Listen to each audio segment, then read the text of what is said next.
li ñu bëgg a wax mooy dañuy dem ba Ndiago Ba ñu dem na leen tali kàr jàpp Ndiaye wàcc marché bi ñëwaat nii loolu la leer su loolu ñu fekk ñu daal loolu ñu kenn tànn loolu ñu fekk xeer jàmm gën moo dañuy foncier dañuy dox doxu ñaxtu bu ñu wane benn man fii ci terrain bi parce que nii ñu daal di taxaw rek fekk waa seen ji bi ñëw presque ñu waxtaan ak ñoom incha allah rabi loolu mooy li nga xam ne ñoo la wax incha allah encore dinaa ñu leen xaar ay ñoo nañu kilifa yi ñoo nañu jërëjëf ñu kontaan ci teewaay macha allah yàlla barkeel ñëpp yàlla dolli jàmm en tout cas pour muy leer jaajëf bu baax dañuy ziar waa Massa Diamaguène yëpp suñu yaay yu baax yi et tàcc leen sa bopp waay su la yoon a bari jóg teel a xëy bu dee woon teel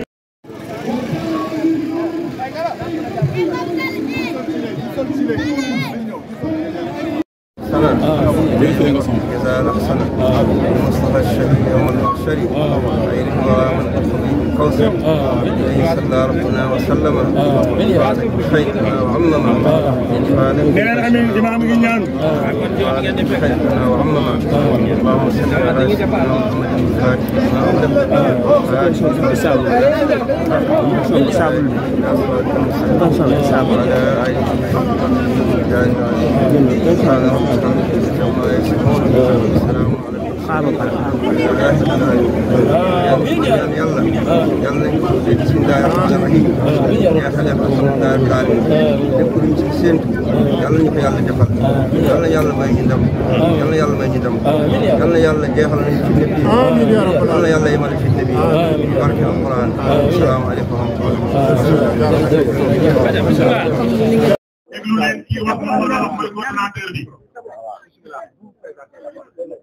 El Hadj Mamadou Ly, coordonnateur du collectif des habitants de Diamaguène.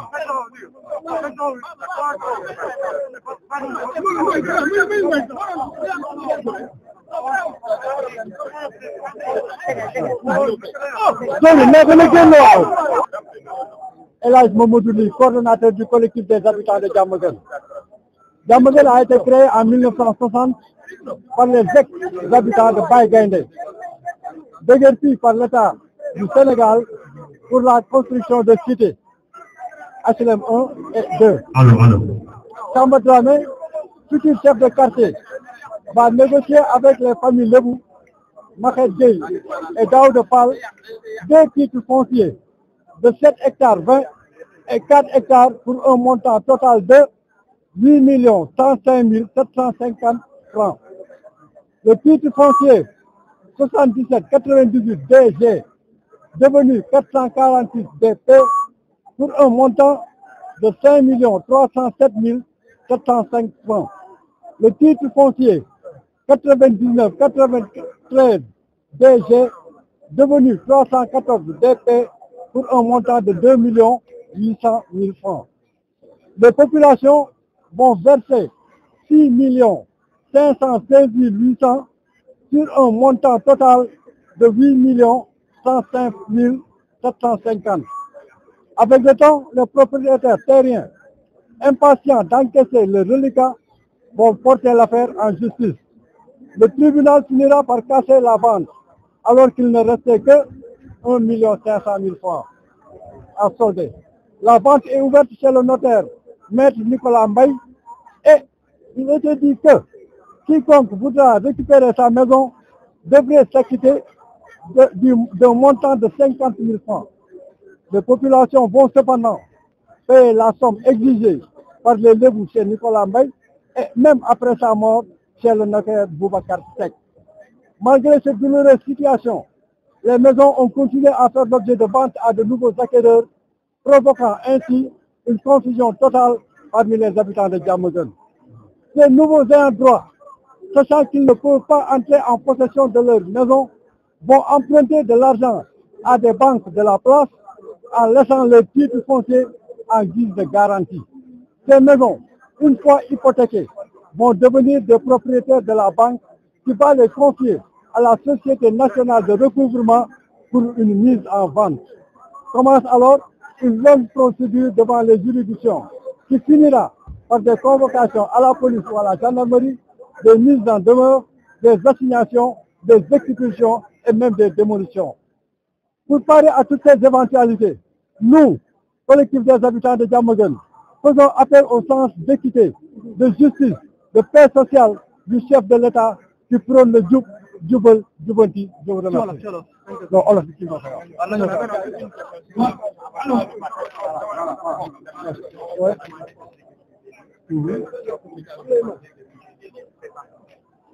Présentement, ce sont les nouveaux acquéreurs.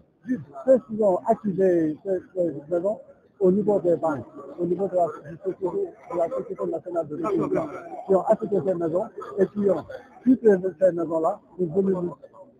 amener en justice et faire pour nous faire sortir de ces maisons-là. Mais bien sûr, parce qu'eux, ils faisaient des titres fonciers, alors que nous, les autochtones, on a avec des actes de vente qui nous ont été livrés par le chef de quartier Samba Dramé. Voilà.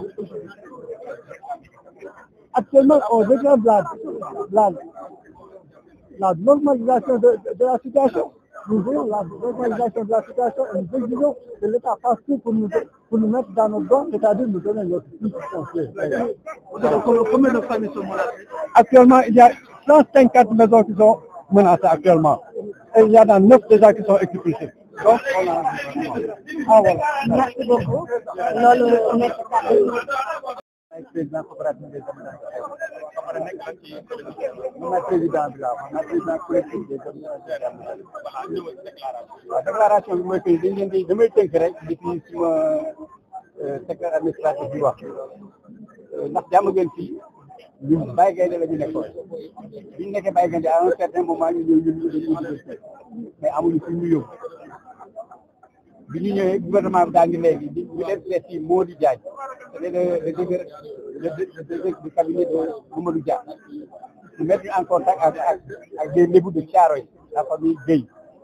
bi ñu fi ñëwee ay waxaale ak ñoom ñu ñëw fii bi ñu ñëwee fii ñu gis que loolu doyul ñu dem rencontrer une famille de Rufisque la famille Fall ñu jox ñu terrain bi ñu joxee terrain bi daal 1 millions 595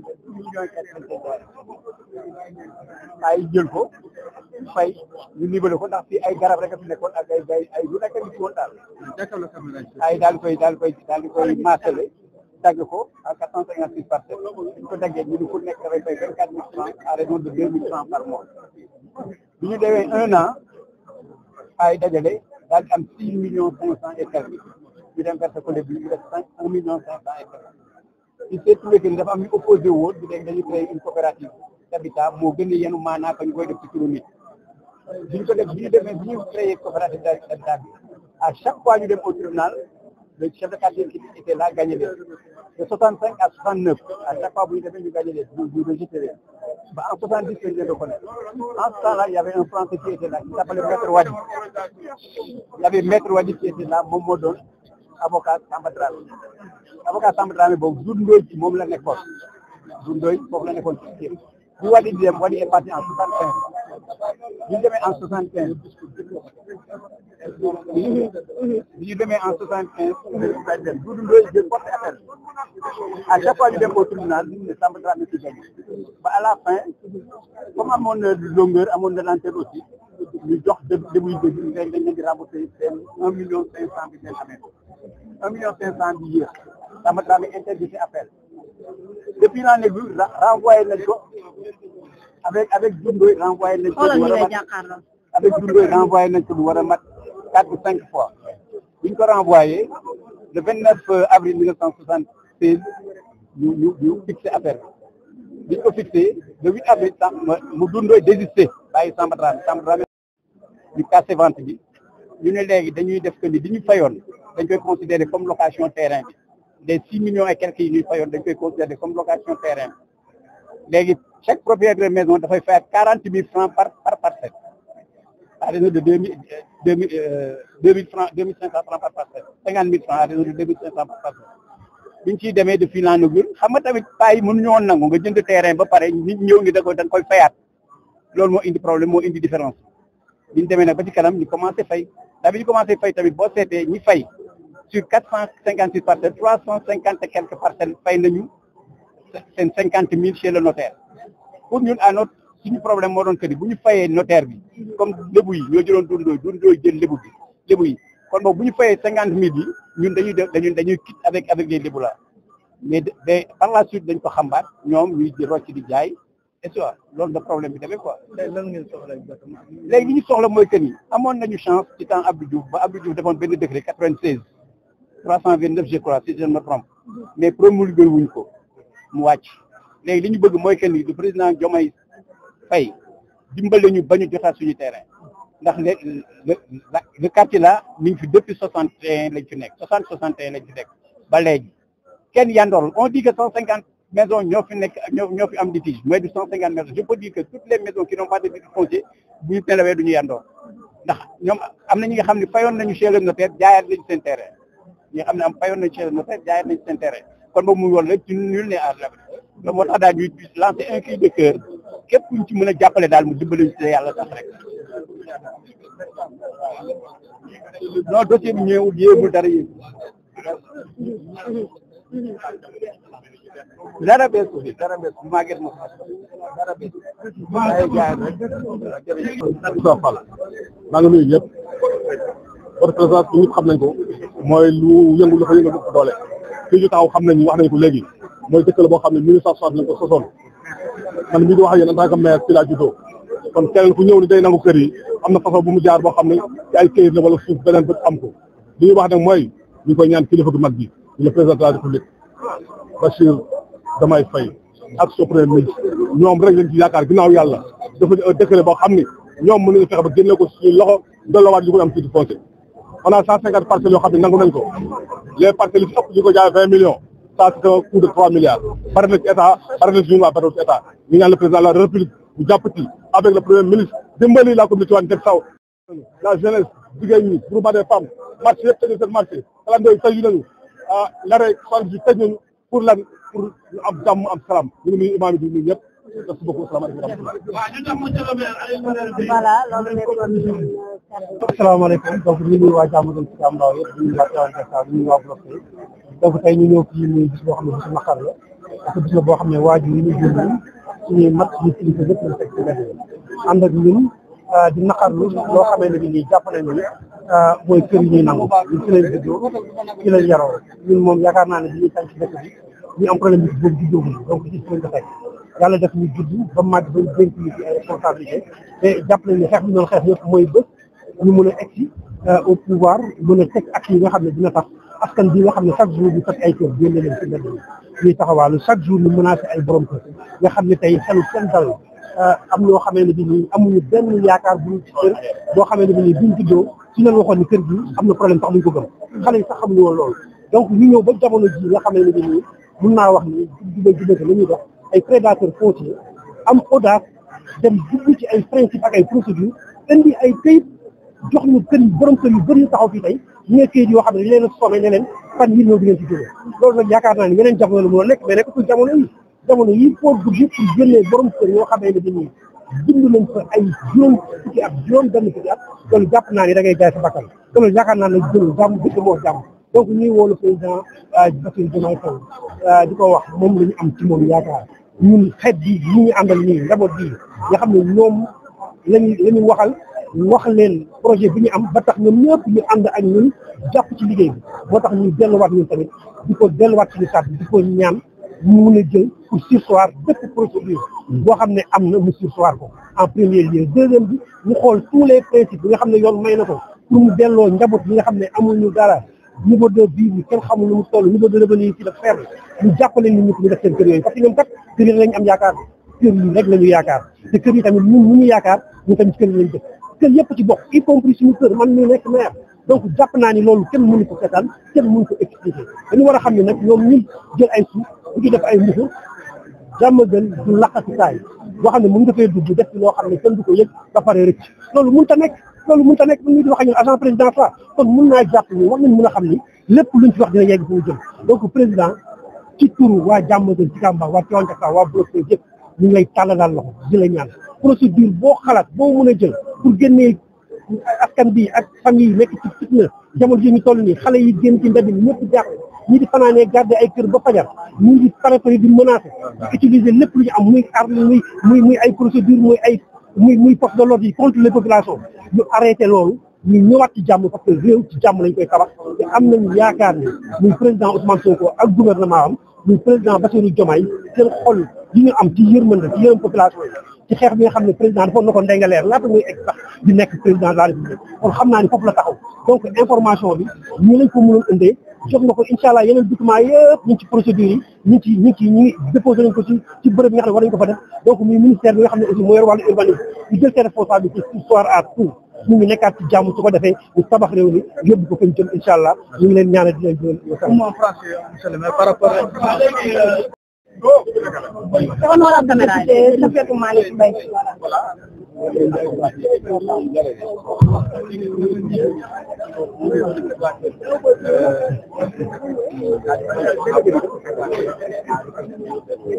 Tout d'abord, je tenais à féliciter la population de Diamaguène et de Tivaouane Diatta par rapport à cette marche pacifique. On a le droit de dire ce qui ne va pas, on n'a pas le droit de perturber l'ordre public. Heureusement, c'est une marche autorisée. Je tenais à les féliciter. C'est un problème qui date de longtemps, qu'on a hérité de nos parents. Aujourd'hui, en tant qu'honorable député, ce que je peux vous dire, mon rôle, on fait partie de mes rôles, je fais des plaidoyers, je fais des questions écrites. Avant-hier, j'ai rencontré le président de l'Assemblée nationale. Je l'ai mis au fond du problème. En tout cas, Inch'Allah, si tout va bien, le président, son excellence, Bassirou Diomaye Diakhar Faye, avec son premier ministre, on va régler ce problème. C'est tout ce que je peux dire, parce que je ne peux pas parler comme les autres. Mon rôle, c'est de manquer à la situation et de faire des plaidoyers. Inch'Allah, on fera de notre mieux. J'ai rencontré aussi les autorités. Le préfet, le sous-préfet, on a parlé, on est en train de faire. Ce que j'ai l'habitude de dire,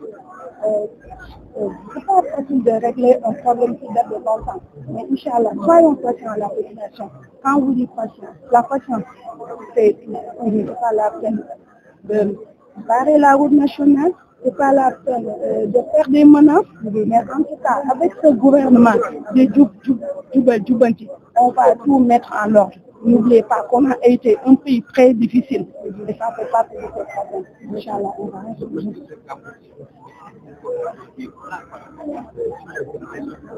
Pour le moment,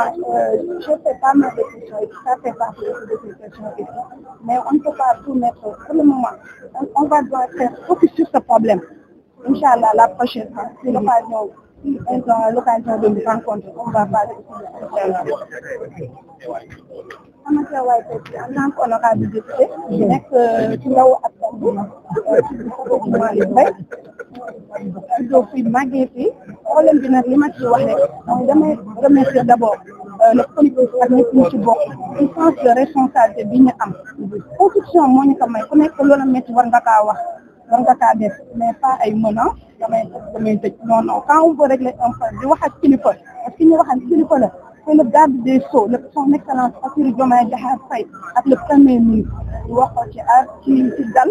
ak déglu te moom lañ def te loolu laa ci gis tey te inch'Allah rabbi dugal naa question écrite dugal naa question adressée au gouvernement man loolu laa mën def ay plaidoyer li ci def bàyyi ko ci loxo son excellence Bassirou Diomaye Diakhar Faye dëgg la nag métti na loolu mais loo xam ne dafa date de longtemps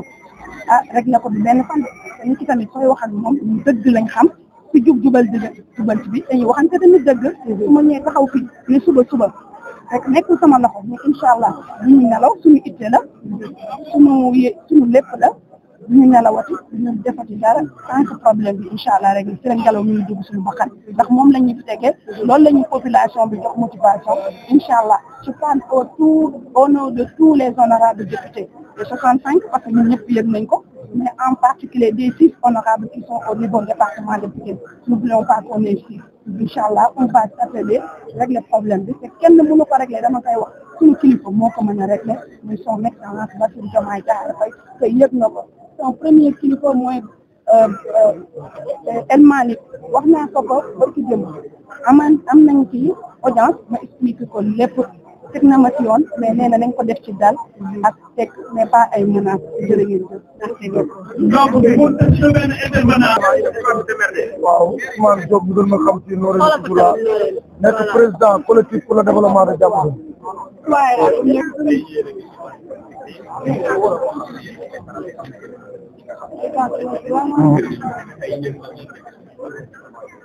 waaw suñu taxawaay lenn la rek may lancer appel population Diamaguène sunu maam yi li ñu waroon def nañ ko ñëw nañ fekk àll jënd ko lotissé ko tabaxal ñu dispensaire tabaxal ñu juma dagal ñu place publique dagal ñu lépp ñu dem ba benn moment ñu bëgg leen jaay doole ñoom ñuy xeex ba yàlla def ñu jiitu ñu yàlla leen yàlla yërëm xaaral leen àddina suñu papa yi nekk suñu ginnaaw yaakaar naa ne ñoom ñoo initié combat bi nekk ci booba léegi di ci daw man ne nag il est temps que la jeunesse de Diamaguène ñu adhéré ci combat bi ndax olof Njaay dana balaa nga ne naam ne fa ñun mayetuñu kenn di ñëw Diamaguène waxuñu la sax nangu kër mais nga fi yónni huissier sax muy jox assignation nangootuñ ko tey nag jeunesse bi dañoo décidé woon wàcc ba ci tali bi mais bi ñu waxtaanee suñuy kilifa ne comme nguur gu bees la amaguñu temps kon nañu def marche pacifique jébbal leen mémorandum bi di xaar ñu indi solution définitive pour problème mu Diamaguène suñ ko indiwul nag maa ngi lancé appel gouvernement bi dañuy dem vitesse supérieure te bu boobaa vitesse supérieure buñ ko demee xam nañ ko mooy li ma wax encore une fois dootuñu nangooti benn huissier sax di ñëw di ñu assignation loolu moom c'est terminé actuellement nii kenn dootu fi indeeti naan huissier de justice pour exclure benn maison loolu dootuñu ko nangooti ñuy ñaan le président de la république monsieur Bassirou Diomaye Faye Diamaguène depuis 60 ans ñoo ngi souffrir di sonn ñu lay ñaan lii nga dimbali ñu utal ñu suñuy titre foncier pour Diamaguène bu ñu tëddee mën a nelaw population Diamaguène sonn nañ tàyyi nañu mais encore une fois la jeunesse nañu mobiliser wu lii suñu combat la ànd koog suñu papa yi ànd koog autorités yi ba li ñu bëgg tey jii ci vendredi bii nga xam ne talaa tey ndeer dafa amoon mais lii tey àjjumay Diamaguène laa ko tuddee kon dimbali yi dimbali suñuy titre foncier